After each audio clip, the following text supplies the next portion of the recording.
사업에는 친구고 뭐고 없다. 돈 앞에 장사 없는 거야. 에휴. 돈 앞에서는 부모 자식도 없다. 이 말 어디서 들어보셨습니까? 저는 아버지한테 들었습니다. 초등학교 때였습니다. 큰아버지랑 작은아버지가 할아버지 땅 문제로 싸우는 걸 봤습니다. 형제끼리 멱살을 잡았습니다. 피가 섞인 형제가 돈 앞에서 원수가 됐습니다. 아버지가 말했습니다. 야, 잘 봐라. 저게 사람이다. 돈 앞에서는 부모 자식도 없다. 형제도 남이 된다. 하물며 친구는 말할 것도 없다. 저는 고개를 끄덕였습니다. 알겠다고 했습니다. 그런데 50년을 살면서 그 교훈을 까맣게 잊었습니다. 30년 친구들이랑 동업을 시작했습니다. 계약서도 없이, 규칙도 없이, 친구니까 괜찮을 거라고 우리는 다르다고 착각했습니다. 결과요? 저는 30년 친구한테 이렇게 말했습니다. 야, 너는 머슴이야. 돈 3천 넣은 놈이 뭔 입이야. 30년 우정이 그 한마디에 박살 날 뻔했습니다. 지금부터 제가 어떻게 망할 뻔했는지, 왜 친구한테 그런 개 같은 소리를 하게 됐는지 솔직하게 다 말씀드리겠습니다. 저는 중소기업에서 30년을 일한 사람입니다. 25세 공장 라인에서 시작해서 55세 생산관리 과장으로 잘렸습니다. 명예퇴직이라고 했지만 그냥 나가라는 소리였습니다. 30년 바친 회사에서 받은 건 퇴직금 1억 5천만 원하고 종이 한 장이었습니다. 집에 돌아오는 버스 안에서 멍했습니다. 55살 갈 데가 없었습니다. 재취업? 이 나이에 고졸 출신을 누가 받아줍니까? 치킨집? 망한다는 거 뻔히 아는데 할 수 있습니까? 그때 전화가 왔습니다. 정수였습니다. 고등학교 때부터 30년을 알고 지낸 놈입니다. 형, 나 식당 망했어. 빚이 7천이야. 신용불량 직전이야. 며칠 뒤 또 전화가 왔습니다. 용재였습니다. 역시 30년 지기입니다. 형, 나 이혼했어. 집 뺏기고 지금 월세방에서 배달 뛰고 있어. 셋이 만났습니다. 서울 외곽 허름한 횟집에서였습니다. 소주를 시켰습니다. 첫 잔은 말없이 비웠습니다. 명퇴당한 놈, 빚더미에 앉은 놈, 이혼하고 거지된 놈. 30년 우정을 나눈 친구 셋이 모이니까 지옥도가 따로 없었습니다. 정수가 말했습니다. 형, 캠핑장 해보자. 강원도에 싼 땅 나왔대. 경매 물건인데 5,000평이 2억 5천이래.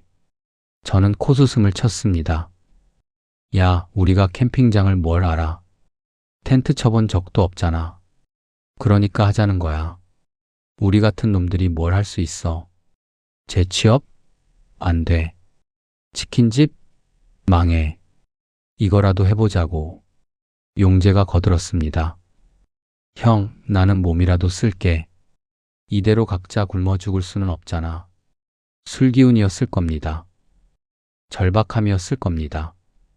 저도 고개를 끄덕였습니다. 그래, 해보자.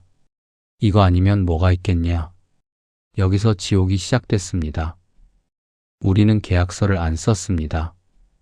30년 친구인데 뭘 계약서까지 쓰냐. 정수가 그랬고 저도 동의했습니다. 용재는 말이 없었지만 반대 안 했습니다. 돈은 이렇게 모았습니다. 제가 1억, 퇴직금 1억 5천 중에서 1억을 넣었습니다. 정수는 3천만 원, 빚이 7천 있으면서 어디서 구했냐고 물었더니 마지막 적금 깼다고 했습니다. 용재는 0. 빈털털이니까 돈 대신 몸으로 때우기로 했습니다. 수익 분배는요? 안 정했습니다. 대충 3등분 하자고 했습니다. 비용 분담은요? 안 정했습니다. 그때그때 있는 놈이 내자고 했습니다. 의견 충돌하면 어떻게 할 건데요? 안 정했습니다. 우리 사이에 그런 일 없을 거야 라고 했습니다. 이게 망하는 동업의 정석입니다. 교과서에 나올 법한 실수를 우리는 전부 다 했습니다. 캠핑장을 열었습니다. 강원도 홍천 산골이었습니다. 서울에서 2시간 반 거리 비포장도로 끝에 있는 오지였습니다. 처음 몇 달은 괜찮았습니다. 가을에 손님이 오고 단풍이 예쁘다고 리뷰가 달리고 매출이 생겼습니다. 셋이 막걸리 마시면서 웃었습니다. 야, 우리가 해냈다. 내년이면 대박 나겠다. 그런데 겨울이 왔습니다. 강원도 산골 겨울은 인간이 살 곳이 아니었습니다. 영하 25도. 숨을 쉬면 코털이 얼었습니다. 눈이 허리까지 쌓였습니다. 하루아침에 50cm가 내렸습니다. 캠핑장까지 들어오는 산길이 1km였습니다. 그 길을 삽으로 치워야 했습니다. 안 치우면 손님 차가 못 들어옵니다. 손님 못 받으면 매출이 0입니다. 새벽 3시에 일어났습니다. 눈을 치우러 나갔습니다. 영하 20도 새벽 삽을 들고 1km를 팠습니다. 6시간 걸렸습니다. 장갑을 껴도 손끝이 얼었습니다. 감각이 없어졌습니다. 어느 날 장갑을 벗었습니다. 검지 끝이 갈라져 있었습니다. 피가 얼어붙어 있었습니다. 언제 다쳤는지도 몰랐습니다. 그런데 진짜 지옥은 그게 아니었습니다. 수도관이 터졌습니다. 화장실 물이 안 나왔습니다. 영하 25도에서 배관이 버틸 리가 없었습니다. 업체 부르면 50만 원이라고 했습니다. 그 돈이 없었습니다. 아니, 아꼈습니다. 직접 고치기로 했습니다. 유튜브 보면서 배웠습니다.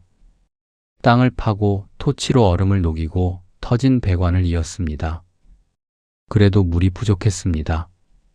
결국 계곡에서 물을 길어 날랐습니다.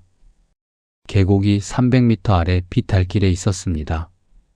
얼음을 깨고 양동이에 물을 담았습니다. 20리터짜리 양동이 2개. 양손에 들고 비탈길을 올랐습니다.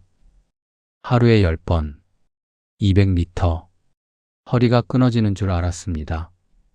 용제는 디스크가 터졌습니다. 진통제를 달고 살았습니다. 그런데 손님은 안 왔습니다. 겨울에 캠핑 오는 미친놈이 어디 있습니까? 매출이 바닥이었습니다.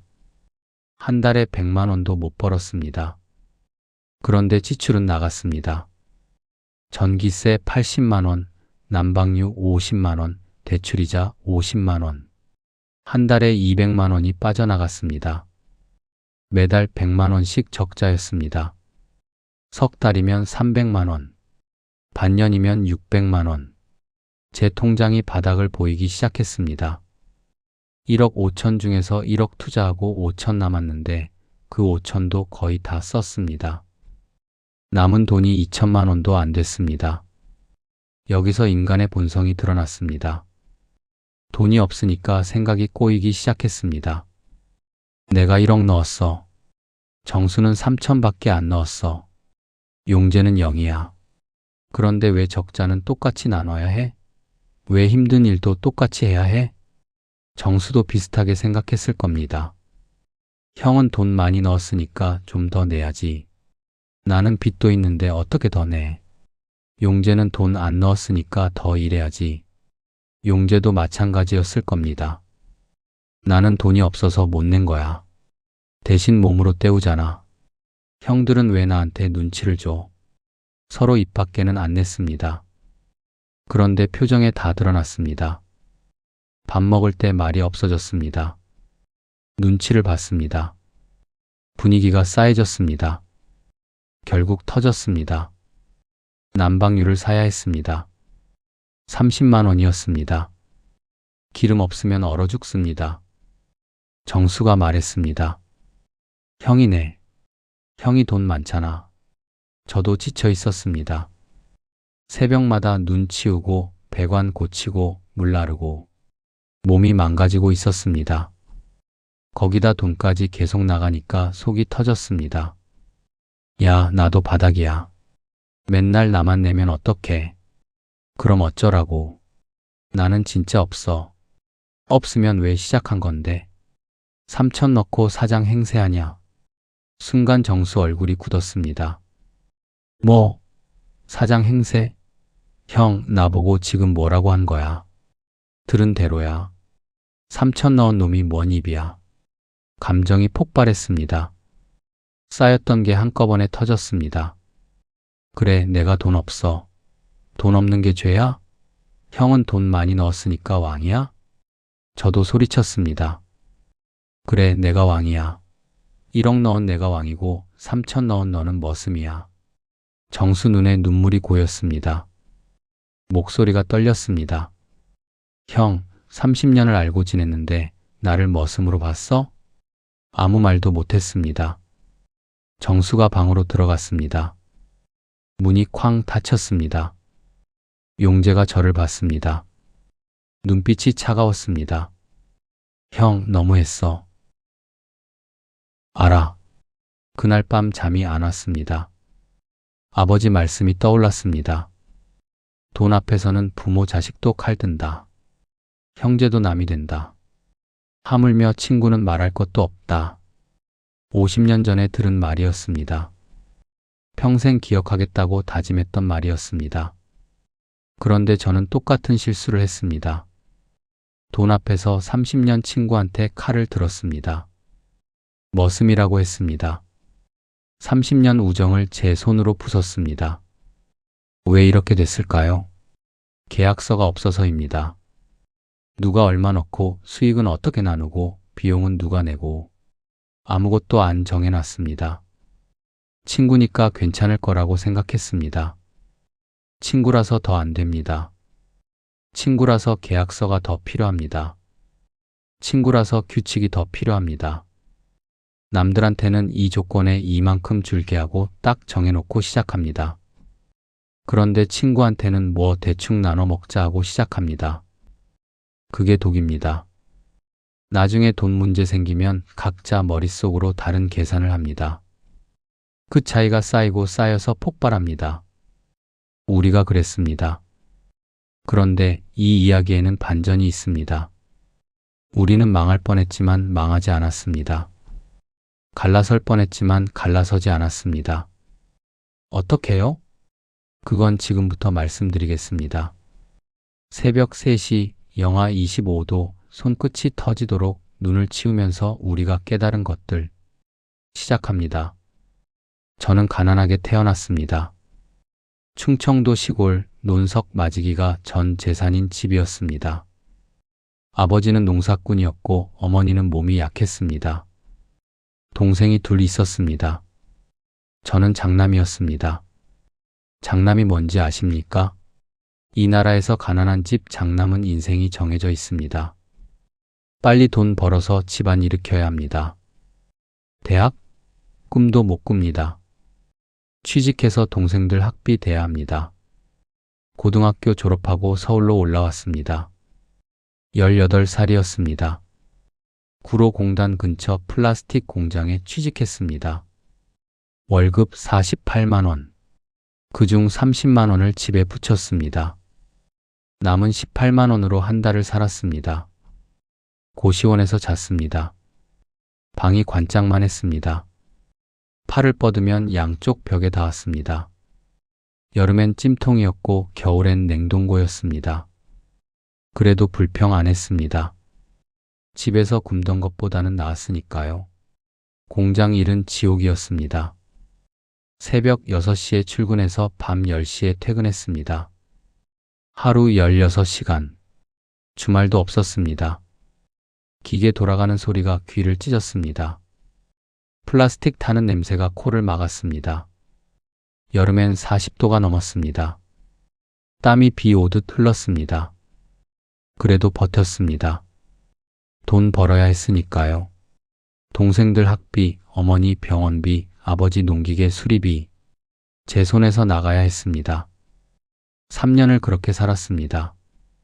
21살이 됐을 때 군대를 갔습니다. 그것도 돈 때문에 늦게 갔습니다. 군대 가면 집에 못 붙이니까 최대한 미뤘습니다. 제대하고 돌아오니 공장이 커져 있었습니다. 구로에서 안산으로, 안산에서 화성으로 옮겼습니다. 저도 따라갔습니다. 라인 작업자에서 조장이 됐고, 조장에서 반장이 됐고, 반장에서 과장이 됐습니다. 20년이 넘게 걸렸습니다. 과장 월급이 얼마인지 아십니까? 세후 350만 원이었습니다. 30년 일해서 받는 돈이 그거였습니다. 대기업 신입사원보다 적었습니다. 그래도 감사했습니다. 고졸 출신이 과장까지 올라간 게 어딥니까? 회사가 안 자르면 정년까지 다닐 수 있다고 생각했습니다. 32에 결혼했습니다. 같은 회사 격리 여직원이었습니다. 예쁘다기보다는 성실한 사람이었습니다. 저랑 잘 맞았습니다. 둘 다 가난하게 자랐고 둘 다 아끼는 데 익숙했습니다. 아이가 둘 생겼습니다. 아들 하나, 딸 하나. 화성에 작은 아파트를 샀습니다. 대출 끼고 간신히 샀습니다. 그래도 내 집이라는 게 좋았습니다. 아이들 크는 거 보면서 일할 맛이 났습니다. 새벽에 나가서 밤에 들어오는 날이 많았지만 아이들 자는 얼굴 보면 피로가 풀렸습니다. 이 아이들 굶기지만 않으면 된다. 그 생각으로 30년을 버텼습니다. 그런데 세상이 변했습니다. 2000년대 들어서 중국산 제품이 쏟아졌습니다. 우리 회사 제품보다 반값이었습니다. 품질은 떨어졌지만 가격 앞에서는 장사 없었습니다. 거래처들이 하나둘 떠났습니다. 수주가 줄었습니다. 공장 가동률이 떨어졌습니다. 2010년대 중반부터 구조 조정이 시작됐습니다. 젊은 직원들이 먼저 나갔습니다. 중간 관리자들이 다음이었습니다. 저는 운 좋게 살아남았습니다. 라인을 제일 잘 아는 사람이 저였으니까요. 2024년 봄 인사팀에서 호출이 왔습니다. 회의실에 들어가니 인사부장과 총무부장이 앉아 있었습니다. 둘 다 눈을 못 마주쳤습니다. 과장님, 회사 사정이 어렵습니다. 50대 이상 관리자를 정리하라는 게 위에서 내려온 방침입니다. 명예퇴직이라고 했습니다. 퇴직금에 위로금 3천만 원 더 주겠다고 했습니다. 30년 다닌 회사에서 받은 건 종이 한 장과 1억 5천만 원이었습니다. 집에 돌아오는 버스 안에서 창밖을 봤습니다. 서울 풍경이 낯설게 느껴졌습니다. 55살. 갈 곳이 없었습니다. 재취업? 이 나이에 고졸 출신을 누가 받아줍니까? 창업? 뭘 할지 모르겠습니다. 평생 공장에서만 일했습니다. 퇴직금 1억 5천. 그게 제가 가진 전부였습니다. 오래 살면 70까지 20년입니다. 1억 5천을 20년으로 나누면 1년에 750만 원. 한 달에 60만 원입니다. 그걸로 어떻게 삽니까? 집에 도착했을 때 아내가 문 앞에 있었습니다. 여보, 무슨 일 있어? 얼굴이 왜 그래? 명퇴 통보받았어. 아내가 한참 말이 없었습니다. 퇴직금은 나오는 거지? 1억 5천쯤. 그래도 그거라도 있으니 됐어. 일단 쉬어. 아내는 그렇게 말하고 부엌으로 들어갔습니다. 저녁을 차리러 간 겁니다. 저는 거실 소파에 앉았습니다. 다리에 힘이 풀렸습니다. 30년. 청춘 전부를 바쳤습니다. 새벽에 나가서 밤에 들어오고 주말도 없이 일했습니다. 몸이 망가지도록 일했습니다. 그렇게 해서 손에 쥔 게 1억 5천입니다. 이게 제 30년의 무게였습니다. 그날 밤 잠이 안 왔습니다. 천장을 보며 생각했습니다. 이제 뭘 해야 하지? 그때 전화벨이 울렸습니다. 정수였습니다. 정수를 처음 만난 건 고등학교 1학년 때였습니다. 충청도 시골 고등학교였습니다. 한 학년에 3반, 한 반에 40명. 작은 학교였습니다. 정수는 전학생이었습니다. 서울에서 내려왔다고 했습니다. 아버지 사업이 망해서 야반도주한 거라는 소문이 돌았습니다. 정수는 그 소문에 아무 말도 안 했습니다. 대신 입을 꾹 다물고 있었습니다.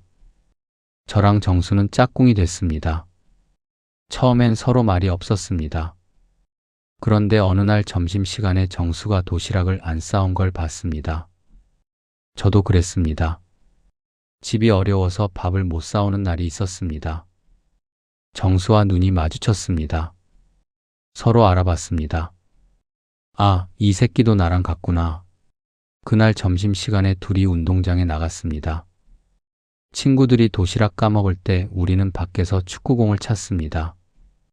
배가 고팠지만 웃었습니다. 그게 시작이었습니다. 용재는 같은 반 애였습니다. 덩치가 컸습니다. 말은 없었지만 싸움을 잘했습니다. 용재네도 가난했습니다. 아버지가 일찍 돌아가시고 어머니 혼자 셋을 키웠다고 했습니다. 학교에서 우리를 건드리는 애들이 있으면 용재가 나섰습니다. 주먹 한 방이면 끝났습니다. 그렇게 셋이 어울리게 됐습니다. 고등학교 3년 셋이 붙어 다녔습니다. 가난한 집 아이들끼리 통하는 게 있었습니다. 배고픔을 아는 놈들끼리, 수치심을 아는 놈들끼리. 졸업 후에 흩어졌습니다. 저는 서울로, 정수는 부산으로, 용재는 대전으로. 그래도 연락은 끊지 않았습니다. 1년에 한두 번은 꼭 만났습니다. 결혼할 때 축의금 넣어줬고 아이 태어나면 선물 보냈습니다. 30년 우정이 그렇게 쌓였습니다. 명퇴 통보받고 일주일쯤 지났을 때 정수한테 전화가 왔습니다. 형, 나야. 목소리가 어두웠습니다. 형, 나 식당 망했어. 정수는 5년 전에 부산에서 고깃집을 열었습니다. 퇴직금 8천만 원에 대출 5천만 원 보태서 시작했습니다. 처음 2, 3년은 장사가 잘 됐다고 했습니다. 그런데 코로나가 터졌습니다. 손님이 뚝 끊겼습니다. 임대료는 나가고 직원 월급은 나가고 버티다 결국 문 닫았다고 했습니다. 형, 빚이 7천이야. 카드가 밀린 임대료, 대출이자. 눈앞이 캄캄해. 며칠 뒤 용재한테도 전화가 왔습니다. 형, 나 이혼했어. 용재는 대전에서 작은 인쇄소를 운영했습니다. 잘 산다고 들었습니다. 결혼도 일찍 했고 아이도 둘 있었습니다. 와이프가 나갔어. 다른 남자 생겼대. 재산 반 갈라서 집 뺏기고 지금 월세방이야. 배달 뛰고 있어. 충격이었습니다. 잘 나가던 용재가. 셋이 만났습니다. 서울 외곽의 허름한 횟집이었습니다. 평일 저녁이라 손님이 없었습니다. 정수 얼굴이 많이 야윈 상태였습니다. 눈에 생기가 없었습니다. 용재는 더 심했습니다. 살이 빠져서 옷이 헐렁했습니다. 눈 밑에 다크서클이 짙었습니다. 소주를 시켰습니다. 첫 잔은 말없이 비웠습니다. 야, 우리 진짜 바닥이다. 정수가 웃었습니다. 쓴 웃음이었습니다. 바닥도 이런 바닥이 없지. 명퇴당한 놈, 핏더미 놈, 이혼한 놈. 삼형제 지옥이네. 삼형제 지옥이래. 술 이름 같다. 용재가 받았습니다. 셋이 웃었습니다. 처량한 웃음이었습니다. 한참 마시다가 정수가 말했습니다. 형, 솔직히 나 갈 데가 없어. 부산 돌아가봤자 빚쟁이들이 기다리고 있어. 서울에 올라온 것도 피신한 거야. 나도 갈 데 없어. 이혼하고 집 뺏기고 지금 있는 월세방도 다음 달이면 나가야 해. 밀렸거든. 저도 털어놨습니다. 나도 마찬가지야. 퇴직금 1억 5천 있는데 그거 까먹으면서 죽는 거지. 재취업 안 되고 뭘 해야 할지 모르겠어. 침묵이 흘렀습니다. 정수가 입을 열었습니다. 형, 캠핑장 해보자. 뭐? 캠핑장. 강원도에 땅이 싸게 나왔대. 경매 물건인데 5,000평짜리 산골 땅이야. 2억 5천이래. 저는 고개를 저었습니다. 야, 우리가 캠핑장을 뭘 알아. 텐트 쳐본 적도 없잖아. 그러니까 하자는 거야. 형, 생각해봐. 우리 같은 놈들이 뭘 할 수 있어? 정수가 손가락을 꼽았습니다. 재취업? 안 돼. 50 넘은 놈들 누가 받아줘. 치킨집? 3년 안에 80%가 망해. 편의점? 본사만 배 불리는 거야. 카페? 동네마다 10개씩 있어. 그럼 캠핑장은 뭐가 다른데? 캠핑장은 아직 승산 있어. 요즘 사람들 캠핑 많이 가잖아. 코로나 터지고 나서 더 늘었대. 땅값도 싸고 시설만 갖추면 돈 된대. 용재가 끼어들었습니다. 형, 나는 몸 쓰는 일 자신 있어. 캠핑장이면 내가 관리는 할 수 있어. 저는 망설였습니다. 퇴직금 1억 5천이 제가 가진 전부였습니다. 그걸 모르는 사업에 투자한다? 미친 짓 같았습니다. 그런데 다른 길이 보이지 않았습니다. 형, 우리 이대로 각자 죽을 수는 없잖아. 정수 말이 가슴에 박혔습니다. 맞았습니다. 이대로 가면 셋 다 망합니다. 정수는 신용불량, 용재는 노숙자, 저는 퇴직금 까먹으며 천천히 가라앉는 겁니다. 그래, 해보자. 정수 얼굴이 밝아졌습니다. 용재도 고개를 끄덕였습니다. 그날 밤 소주를 더 마셨습니다. 캠핑장 이름도 정했습니다. 위치도 검색해봤습니다. 그런데 지금 생각하면 그때 우리는 술에 취해서 인생을 결정한 겁니다. 그리고 가장 중요한 걸 빼먹었습니다. 계약서를 안 썼습니다. 30년 친구인데 뭘 계약서까지 쓰냐? 우리가 남이야? 정수가 그랬고 저도 동의했습니다. 그게 첫 번째 실수였습니다. 두 번째 실수는 돈 계산을 제대로 안 한 겁니다. 제가 1억, 정수가 3천, 용재가 0. 투자 비율이 완전히 다른데 수익 분배는 대충 3등분이라고 했습니다. 세 번째 실수는 역할을 안 나눈 겁니다. 누가 회계를 맡고, 누가 마케팅을 하고, 누가 현장 관리를 하고, 아무것도 안 정했습니다. 다 같이 다 하자고 했습니다. 이게 망하는 동업의 3종 세트입니다. 계약서 없음, 분배 규칙 없음, 역할 분담 없음.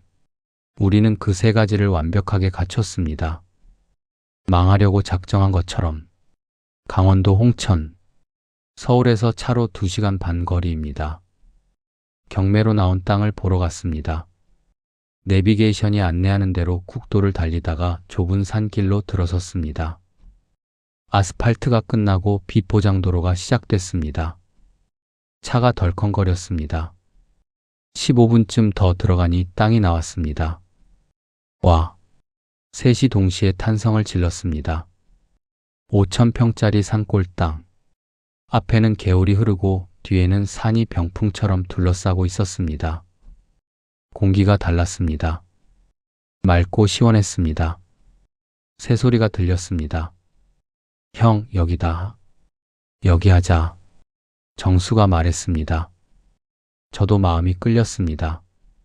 이런 데서 캠핑장을 하면 손님이 안 올 리가 없다고 생각했습니다. 그런데 지금 생각하면 우리는 중요한 걸 못 봤습니다. 왜 이 땅이 싼지. 5,000평이 2억 5천이면 평당 5만 원입니다. 서울에서는 상상도 못할 가격입니다. 그런데 왜 이렇게 쌀까요? 첫째, 진입로가 개판이었습니다. 1km 비포장 산길. 비 오면 진흙탕, 눈 오면 지옥. 둘째, 상수도가 안 들어왔습니다. 지하수를 파야 했습니다. 셋째, 전기가 없었습니다. 가장 가까운 전봇대가 1km 밖이었습니다. 넷째, 겨울이 살인적이었습니다. 강원도 산골은 영하 25도가 기본입니다. 서울이랑 차원이 다릅니다. 우리는 그런 거 하나도 안 따져봤습니다. 경치만 보고 반해버렸습니다. 바보들이었습니다. 경매에 참여했습니다. 경쟁자가 없었습니다. 그럴만했습니다. 이런 오지 땅을 누가 사겠습니까? 낙찰가 2억 5천만 원. 돈을 모았습니다. 제가 1억을 넣었습니다. 퇴직금 1억 5천 중에서 1억. 아내한테 말했습니다. 여보, 캠핑장 해보려고. 친구들이랑 같이. 뭐, 캠핑장? 갑자기? 강원도에 땅이 싸게 나왔대. 이거 해보려고. 돈은? 퇴직금에서 1억 넣으려고. 아내 얼굴이 굳었습니다. 여보, 1억이면 우리 전 재산이야. 그거 날리면 뭘로 먹고 살아. 걱정 마. 30년 친구들이야. 잘 될 거야. 친구랑 동업은 안 된다고 했잖아. 당신 아버지도 그랬고 내 아버지도 그랬어. 우리는 달라. 30년 우정인데. 아내가 한숨을 쉬었습니다. 알았어. 대신 망하면 당신이 책임져. 정수는 3천만 원을 넣었습니다. 마지막 남은 적금이라고 했습니다.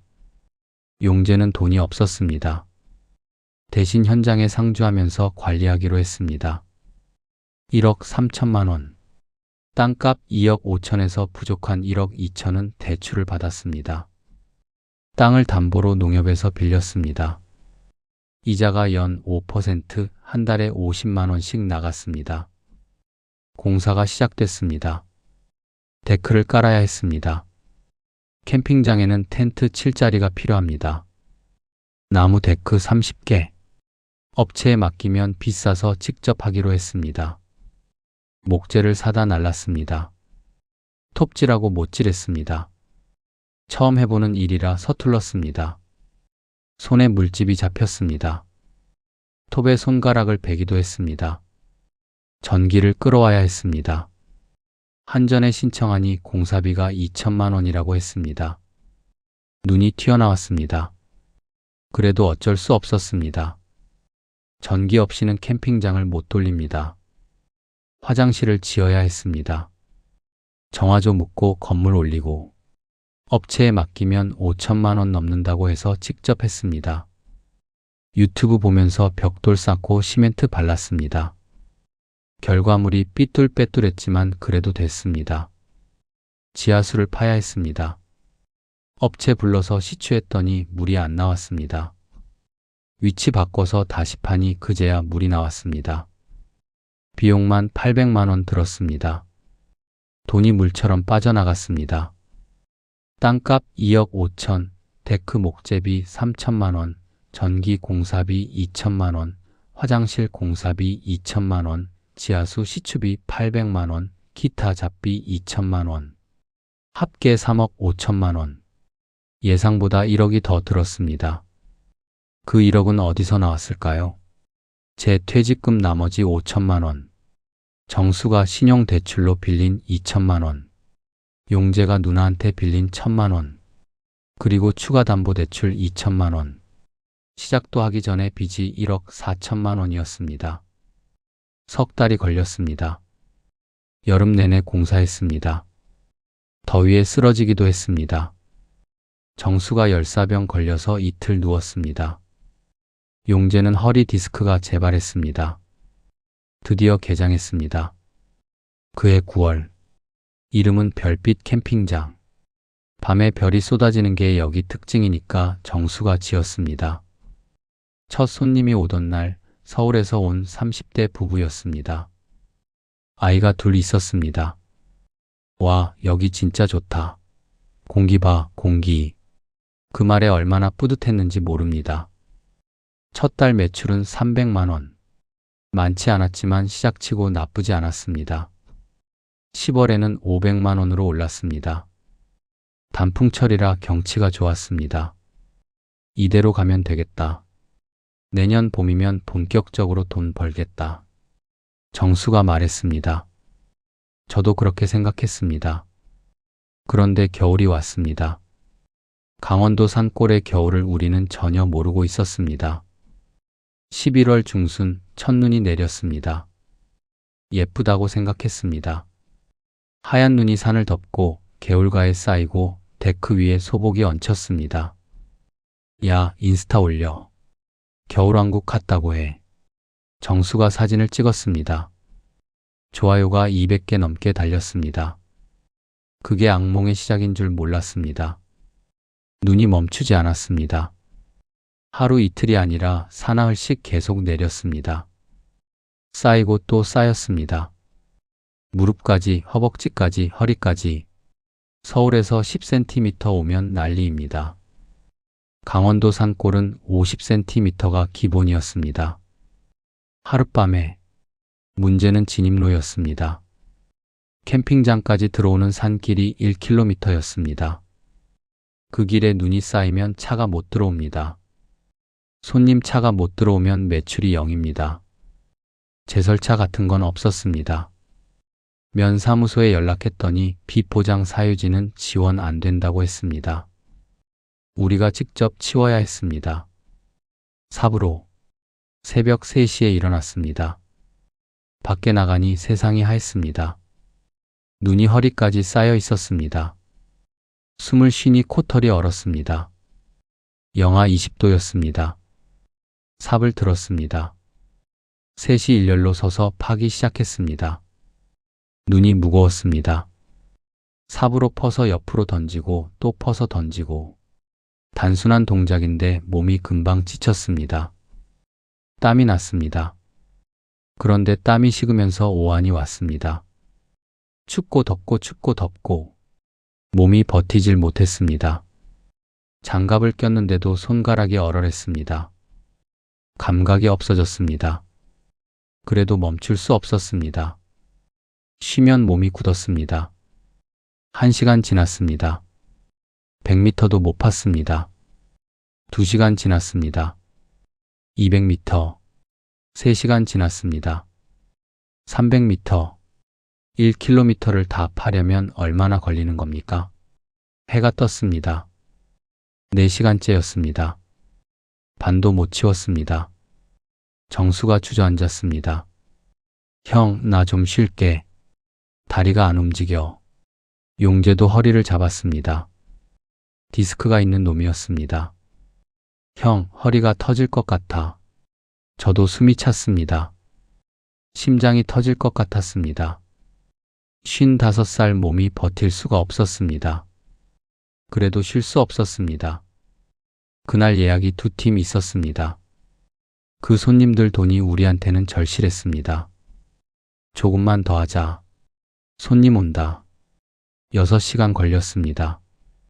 1km 산길을 뚫는데 6시간. 끝났을 때 셋 다 눈밭에 쓰러졌습니다. 말이 안 나왔습니다. 숨만 헐떡거렸습니다. 장갑을 벗었습니다. 손가락을 봤습니다. 검지 끝이 갈라져 있었습니다. 피가 마른 채로 굳어 있었습니다. 언제 다쳤는지도 몰랐습니다. 감각이 없어서 형, 손 봐. 피나. 정수가 말했습니다. 정수 손도 비슷했습니다. 손등이 트고 손가락이 부어 있었습니다. 용재는 허리를 펴지 못했습니다. 구부정한 채로 절뚝거렸습니다. 그날 저녁 손님이 왔습니다. 서울에서 온 가족이었습니다. 와, 눈이 엄청 많네요. 아이들이 좋아하겠다. 그 말을 듣고 웃어야 했습니다. 네, 좋으시죠? 저희는 새벽부터 6시간 삽질해서 길 뚫었습니다. 손가락이 터졌습니다. 근데 네, 좋으시죠? 그런데 그게 끝이 아니었습니다. 다음 날 또 눈이 왔습니다. 밤새 30cm가 쌓였습니다. 어제 파놓은 길이 다시 묻혔습니다. 새벽에 또 일어났습니다. 또 삽을 들었습니다. 또 6시간을 팠습니다. 그 주에만 3번 눈을 치웠습니다. 18시간. 눈 치우는 데만 몸이 망가지는 게 느껴졌습니다. 근육이 뭉치고 관절이 삐걱거렸습니다. 팔을 들어 올리기가 힘들었습니다. 셋째 날 정수가 쓰러졌습니다. 눈 치우다가 갑자기 주저앉더니 일어나지 못했습니다. 얼굴이 하얗게 질렸습니다. 형, 정수 형. 용재가 달려갔습니다. 저도 뛰어갔습니다. 저혈당이었습니다. 아침을 안 먹고 일했거든요. 급히 사탕을 먹이고 안으로 데려갔습니다. 형, 나 좀 쉬어야겠어. 미안해. 정수 목소리에 힘이 없었습니다. 저랑 용재 둘이서 나머지를 치웠습니다. 8시간 걸렸습니다. 그날 밤 난로 앞에 앉아서 생각했습니다. 이게 캠핑장인가? 캠핑장 하는 건데 왜 새벽마다 눈을 치우냐? 왜 손가락이 터지냐? 왜 이렇게 힘드냐? 그런데 진짜 지옥은 이제 시작이었습니다. 일주일 뒤 수도관이 터졌습니다. 아침에 일어나서 세수를 하려는데 물이 안 나왔습니다. 수도꼭지를 틀어도 씩 하는 소리만 나고 물은 한 방울도 안 나왔습니다. 야, 물 안 나온다. 뭐? 정수랑 용재가 뛰어왔습니다. 동파였습니다. 밤새 기온이 영하 25도까지 떨어졌습니다. 지하수 배관이 버틸 수가 없었습니다. 화장실도 마찬가지였습니다. 변기 물이 안 내려갔습니다. 세면대도 안 나왔습니다. 그날 예약된 손님이 2팀 있었습니다. 물 없이 어떻게 손님을 받습니까? 업체 부르자. 정수가 말했습니다. 업체 부르면 얼마야? 급한 동절기 출장이면 50만 원은 할 거야. 50만 원. 그 돈이 아까웠습니다. 한 달 식비였습니다. 우리가 하자. 제가 말했습니다. 어떻게? 유튜브 보면서 배우자. 핸드폰으로 동파 배관 수리를 검색했습니다. 영상을 봤습니다. 토치로 얼음 녹이고 터진 곳은 연결관으로 이으면 된다고 했습니다. 철물점에서 토치랑 부속을 사왔습니다. 8만 원. 땅을 팠습니다. 배관이 묻힌 곳을 찾아야 했습니다. 얼어붙은 땅이 삽질이 안 됐습니다. 곡괭이로 깼습니다. 2시간 걸려서 겨우 배관을 찾았습니다. 예상대로 연결부가 터져 있었습니다. 물이 새서 주변에 얼음이 산처럼 쌓여 있었습니다. 토치로 녹였습니다. 불을 대니 얼음이 녹아내렸습니다. 터진 부분을 잘라내고 새 연결관을 끼웠습니다. 물 틀어봐. 나온다. 휴, 한숨이 나왔습니다. 됐다. 그런데 그게 끝이 아니었습니다. 사흘 뒤에 또 터졌습니다. 다른 부분이었습니다. 또 파고 또 고쳤습니다. 그 다음 주에 또 터졌습니다. 겨울 내내 배관이 4번 터졌습니다. 나중엔 전문가 수준으로 수리하게 됐습니다. 눈 감고도 할 수 있을 것 같았습니다. 그런데 더 큰 문제가 있었습니다. 지하수가 부족했습니다. 겨울엔 지하수 양이 줄어든다고 합니다. 펌프를 돌려도 물이 찔끔찔끔 나왔습니다. 손님 화장실 쓰기에도 빠듯했습니다. 결국 계곡에서 물을 길어 나르게 됐습니다. 계곡이 캠핑장에서 300m 아래 비탈길에 있었습니다. 개울이 흘렀습니다. 겨울이라 얼어 있었지만 얼음을 깨면 아래로 물이 흐르고 있었습니다. 도끼로 얼음을 깼습니다. 쾅, 쾅, 쾅. 구멍이 뚫리면 양동이를 담갔습니다. 물을 퍼 올렸습니다. 20리터짜리 양동이 2개. 양손에 하나씩 들고 비탈길을 올라갔습니다. 처음엔 한 번 나르는데 20분 걸렸습니다. 나중엔 체력이 달려서 30분씩 걸렸습니다. 하루에 10번을 날랐습니다. 200리터. 그게 하루치 물이었습니다. 용재가 대부분을 맡았습니다. 저랑 정수는 체력이 달렸습니다. 용재는 허리가 안 좋은데도 이를 악물고 날랐습니다. 형, 나 허리 진짜 안 되겠어. 어느 날 용재가 말했습니다. 얼굴이 일그러져 있었습니다. 진통제 3알을 먹고 있었습니다. 병원 가봐. 쉬어. 아니야. 내가 안 하면 누가 해. 형이랑 정수 형은 더 못하잖아. 맞는 말이었습니다. 저는 무릎이 안 좋았고 정수는 체력이 바닥이었습니다. 그 겨울 물 문제는 봄이 올 때까지 계속됐습니다. 석 달을 계곡에서 물을 길었습니다. 손님한테 양해를 구했습니다. 죄송합니다. 물 사정이 안 좋아서 화장실 물이 약해요. 어떤 손님은 이해해줬습니다. 어떤 손님은 불평했습니다. 별점 하나짜리 리뷰가 달렸습니다. 화장실 물 안 나옴.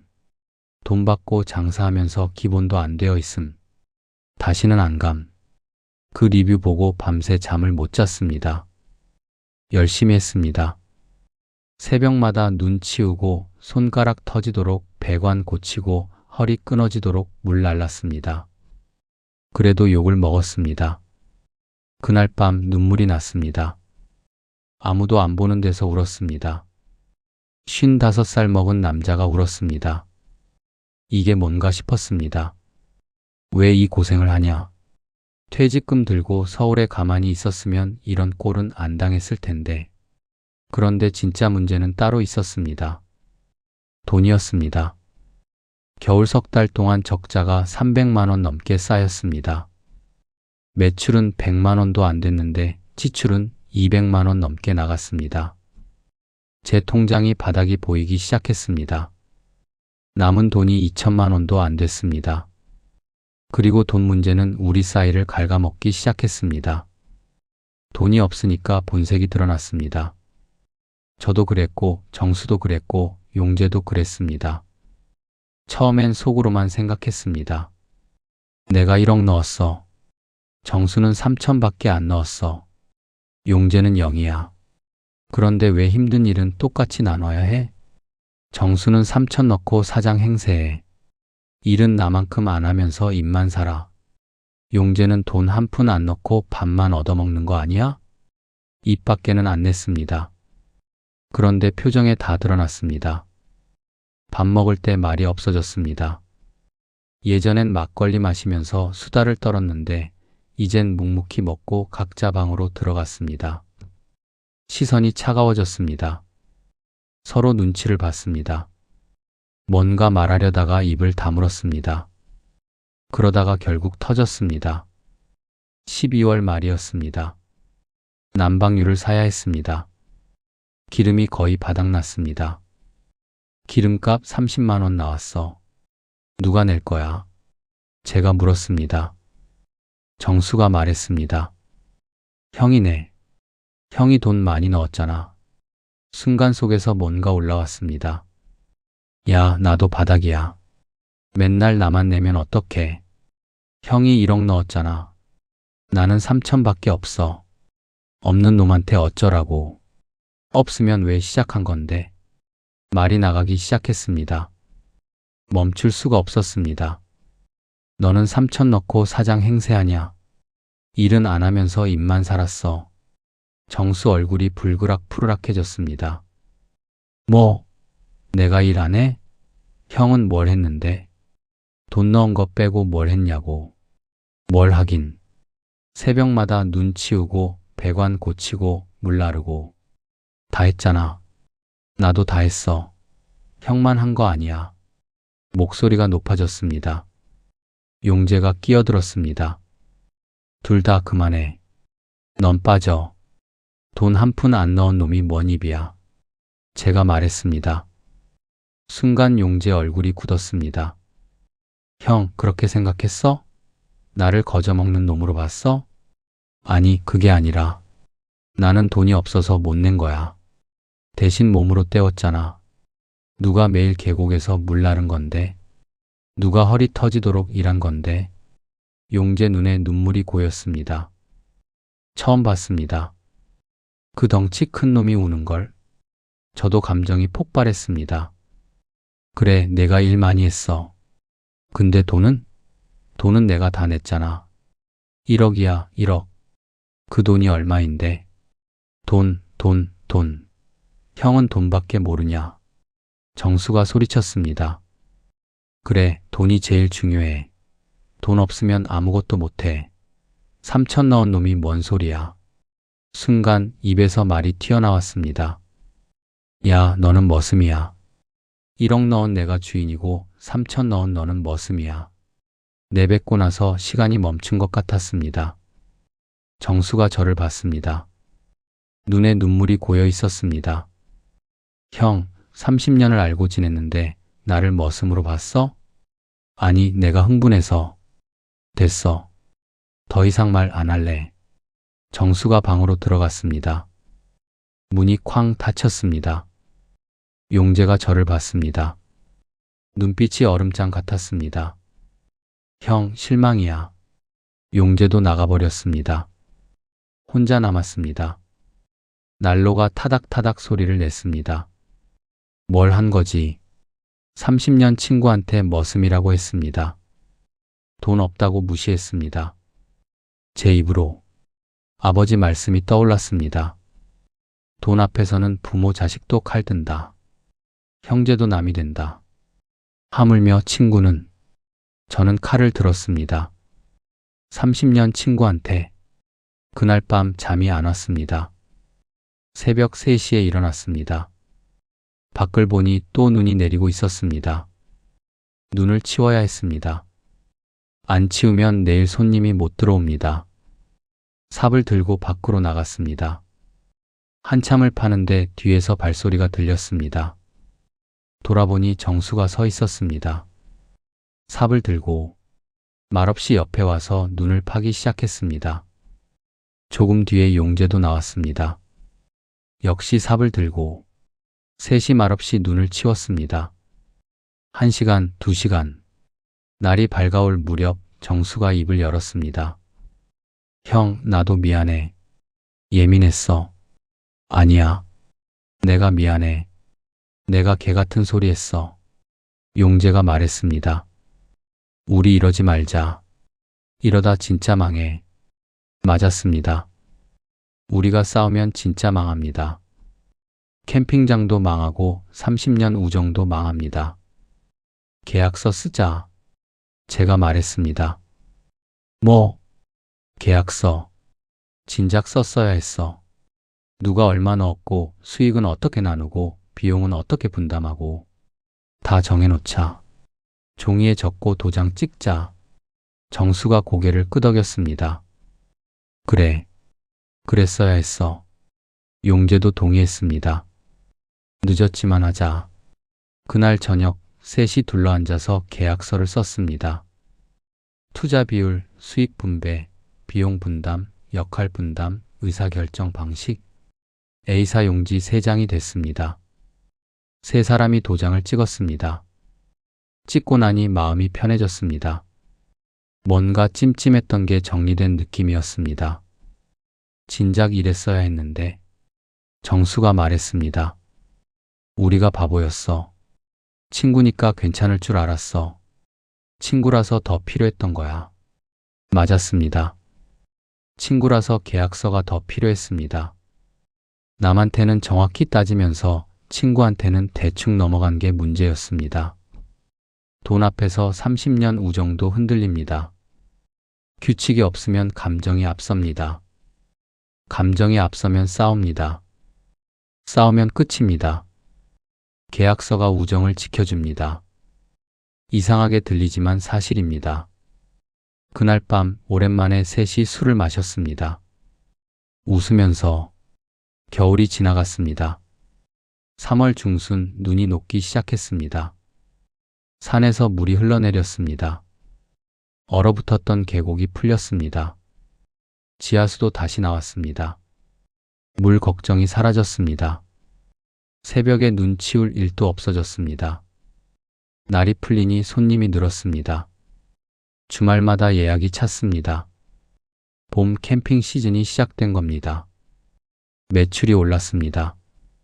3월에 400만 원, 4월에 600만 원, 5월에 800만 원. 적자가 메워지기 시작했습니다. 겨울에 쌓인 300만 원 적자가 봄에 다 채워졌습니다. 셋 다 표정이 밝아졌습니다. 계약서 효과도 있었습니다. 역할이 명확해졌습니다. 저는 총괄과 회계, 정수는 마케팅과 예약 관리, 용재는 현장 관리와 시설 정비. 각자 영역이 생기니 충돌이 줄었습니다. 수익 분배도 정해졌습니다. 투자 비율과 노동량을 고려해서 저 40%, 정수 30%, 용재 30%. 불만이 없었습니다. 미리 정해놨으니까. 한 달에 한 번 회의를 했습니다. 매출, 지출, 문제점, 계획. 다 같이 앉아서 얘기했습니다. 예전처럼 속으로 사귀지 않았습니다. 여름이 왔습니다. 성수기였습니다. 7월, 8월. 예약이 쏟아졌습니다. 평일에도 손님이 왔습니다. 새벽부터 밤까지 정신없이 바빴습니다. 청소, 손님 응대, 시설 점검. 쉴 틈이 없었습니다. 그런데 힘들어도 기분이 달랐습니다. 돈이 들어오니까, 통장 잔고가 늘어나니까 7월 매출 1,200만 원, 8월 매출 1,500만 원, 2달 매출이 겨울 반년치를 넘었습니다. 첫 번째 제대로 된 수익 분배를 했습니다. 비용 빼고 남은 순수익이 1,000만 원쯤 됐습니다. 계약서대로 나눴습니다. 저 400만 원, 정수 300만 원, 용재 300만 원. 정수가 돈을 받더니 눈물을 글썽였습니다. 형, 이거 내 손으로 번 돈이다. 식당 망하고 처음으로 내 손으로 번 돈이야. 야, 울긴. 술이나 한잔하자. 그날 밤 셋이 삼겹살을 구워 먹고 소주를 마셨습니다. 형, 겨울에 진짜 힘들었다. 용재가 말했습니다. 죽는 줄 알았어. 근데 버텼잖아. 우리가. 그래, 버텼어. 정수가 말했습니다. 형, 그때 머슴이라고 한 거 아직도 생각나. 야, 그 얘기는 하지 마. 미안하다고 몇 번을 말해. 아니, 미안하다는 게 아니야. 그때 진짜 헤어질 뻔했잖아. 근데 안 헤어졌잖아. 그게 신기해서. 맞았습니다. 갈라설 뻔했습니다. 30년 우정이 끊어질 뻔했습니다. 그런데 안 끊어졌습니다. 왜요? 솔직히 잘 모르겠습니다. 계약서 쓴 것도 있고, 눈 치우면서 화해한 것도 있고, 그런데 그것만은 아닌 것 같습니다. 아마 갈 데가 없어서였을 겁니다. 셋 다 막다른 골목이었습니다. 여기서 헤어지면 각자 죽는 겁니다. 돌아갈 곳이 없었습니다. 그러니까 버틴 겁니다. 이를 악물고 비겁한 이유일 수도 있습니다. 그래도 결과적으로 버텼습니다. 어떤 손님이 기억에 남습니다. 50대 후반 부부였습니다. 이틀 묵었습니다. 가시기 전에 말했습니다. 사장님, 여기 참 좋아요. 친구분들이랑 같이 하시는 거죠? 네, 30년 친구들이요. 부럽네요. 저희 남편은 친구가 없어요. 은퇴하고 갈 데가 없대요. 사장님은 좋으시겠어요. 함께할 사람이 있으니까. 그 말이 가슴에 남았습니다. 함께할 사람이 있다는 것. 힘들 때 같이 힘들고, 벌면 같이 나누고, 싸워도 다시 붙을 수 있는 사람이 있다는 것. 그게 돈보다 귀한 거였습니다. 물론 그 사람들하고 돈 문제를 제대로 정리해야 합니다. 안 그러면 그 귀한 관계도 깨집니다. 저처럼. 그 뒤로 1년이 지났습니다. 캠핑장은 아직 운영 중입니다. 크게 성공한 건 아닙니다. 여전히 겨울엔 적자이고 여름에 번 돈으로 메우는 수준입니다. 대출 원금은 아직 못 갚았습니다. 그래도 굶지 않고 삽니다. 통장에 돈이 조금씩 쌓이고 있습니다. 정수 빚이 줄었습니다. 7천만 원이던 빚이 4천만 원으로 줄었습니다. 이 속도면 3년 안에 다 갚을 수 있을 것 같습니다. 용재 허리가 많이 나왔습니다. 치료받고 운동하고 이제 허리 보호대 없이도 일합니다. 저도 달라졌습니다. 명퇴 직후에는 앞이 안 보였습니다. 갈 곳 없고 할 일 없고 퇴직금 까먹으며 천천히 죽어가는 느낌이었습니다. 지금은 할 일이 있습니다. 아침에 일어나면 갈 곳이 있습니다. 새벽에 눈 치우고 화장실 청소하고 손님 맞고 몸은 고되지만 살아있다는 느낌이 납니다. 무엇보다 함께할 사람이 있습니다. 이 이야기를 듣는 분들께 드리고 싶은 말씀이 있습니다. 첫째, 친구끼리 동업하지 마라. 라고 말하고 싶지만 그건 절반만 맞습니다. 정확히 말하면 준비 없이 동업하지 마라. 친구든 남이든 동업하려면 계약서 쓰세요. 반드시 예외 없이 누가 얼마 투자하는지, 수익은 어떻게 나누는지, 비용은 누가 부담하는지 역할은 어떻게 분담하는지, 의견 충돌하면 어떻게 결정하는지 다 적으세요. 종이에 도장 찍으세요. 친구인데 그렇게까지 해야 해? 네, 해야 합니다. 친구니까 더 해야 합니다. 남한테는 조건 꼼꼼히 따지면서 친구한테는 대충 넘어가는 게 문제입니다. 그러다 돈 문제 생기면 감정이 터집니다. 감정이 터지면 30년 우정도 끝입니다. 계약서가 우정을 지켜줍니다. 역설적이지만 사실입니다. 둘째, 돈 앞에서 자신을 과신하지 마세요. 저도 그랬습니다. 우리는 다르다. 30년 우정인데 돈 때문에 갈라서겠냐. 그랬다가 친구한테 머슴이라고 했습니다. 제 입으로. 돈 앞에서 사람은 변합니다. 저도 변했습니다. 그걸 인정하세요. 그래야 대비할 수 있습니다. 셋째, 동업이 힘들면 갈라서도 됩니다. 우리는 운 좋게 버텼습니다. 그런데 모든 동업이 다 버틸 수 있는 건 아닙니다. 안 되면 깔끔하게 정리하는 게 낫습니다. 질질 끌다가 돈도 잃고 친구도 잃는 것보다는. 그래서 계약서에 헤어지는 방법도 적어놔야 합니다. 동업 해지 조건, 투자금 정산 방법, 자산 분배 방식. 시작할 때 끝을 대비해야 합니다. 넷째, 그래도 함께하는 건 좋은 겁니다. 혼자 하면 외롭습니다. 힘들 때 기댈 곳이 없습니다. 잘 될 때 나눌 사람이 없습니다. 함께하면 힘듭니다. 맞춰야 하고 양보해야 하고 가끔 싸웁니다. 그래도 함께하는 게 낫습니다. 제 경험으로는요. 단 제대로 준비하고 함께하세요. 계약서 쓰고 규칙 정하고 서로 존중하면서. 마지막으로 지금 이 이야기를 듣고 계신 분들 중에 저처럼 퇴직금 들고 갈 곳 없는 분이 계실 겁니다. 친구랑 뭔가 해볼까 고민하는 분도 계실 겁니다. 이미 시작했는데 힘든 분도 계실 겁니다. 제 이야기가 조금이라도 도움이 됐으면 좋겠습니다. 오늘도 저희 캠핑장에는 손님이 오고 있습니다. 가족들이 텐트를 치고 아이들이 뛰어놀고 고기 굽는 냄새가 납니다. 저는 화장실 청소를 하고 정수는 예약 전화를 받고 용재는 데크를 수리합니다. 30년 친구들과 함께입니다. 힘들지만 나쁘지 않습니다. 이 이야기의 결말은 아직 안 났습니다. 우리는 여전히 그 결말을 만들어가고 있습니다. 프롤로그에서 말씀드렸죠. 이 이야기에는 반전이 있다고. 반전이 뭐냐고요? 우리가 아직 함께라는 겁니다. 돈 때문에 싸우고 머슴이라고 욕하고 헤어질 뻔했는데 아직 함께입니다.